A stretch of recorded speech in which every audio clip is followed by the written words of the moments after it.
চট্টগ্রামের বাঁশখালীতে অনুষ্ঠিত হয়েছে বিএনপির বিক্ষোভ মিছিল ও প্রতিবাদ সমাবেশ। সোমবার বিকেল ৩টায় মিয়ারবাজার থেকে শুরু হয়ে পৌর সদরের প্রধান প্রধান সড়ক প্রদক্ষিণ করে বাঁশখালী উপজেলা পরিষদ মাঠে গিয়ে শেষ হয় এই বিক্ষোভ কর্মসূচি। বিক্ষোভের মূল কারণ ছিল শহীদ রাষ্ট্রপতি জিয়াউর রহমানের ছবিকে অবমাননা করে পদদলিত করা, ভারপ্রাপ্ত চেয়ারম্যান তারেক রহমানের বিরুদ্ধে কুরুচিপূর্ণ স্লোগান, বিএনপি নেতাকর্মীদের হত্যা এবং বিএনপি কার্যালয়ে ককটেল বিস্ফোরণের প্রতিবাদ।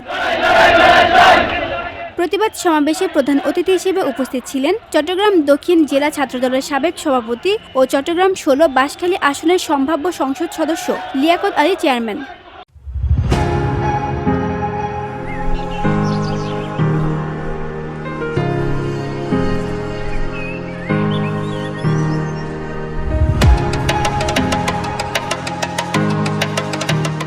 তিনি বলেন, ৭১-এর পরাজিত শক্তি আজও সক্রিয়। পরিকল্পিতভাবে বিএনপি নেতাকর্মীদের হত্যা করা হচ্ছে।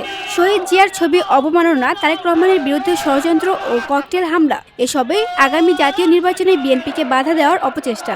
আমরা এর তীব্র নিন্দা জানাচ্ছি এবং আন্দোলনের মাধ্যমে জবাব দেব। বিক্ষোভে যুবদল নেতা আলী আকাশ ও আহমদ নূরের নেতৃত্বে স্লোগানে মুখরিত হয় পুরো মিছিল। এ সময় উপজেলা ও পৌর বিএনপি, যুবদল, ছাত্রদল, স্বেচ্ছাসেবক দল সহ অঙ্গ সহযোগী সংগঠনের নেতাকর্মীরা অংশ নেন। VOD Bangla news desk.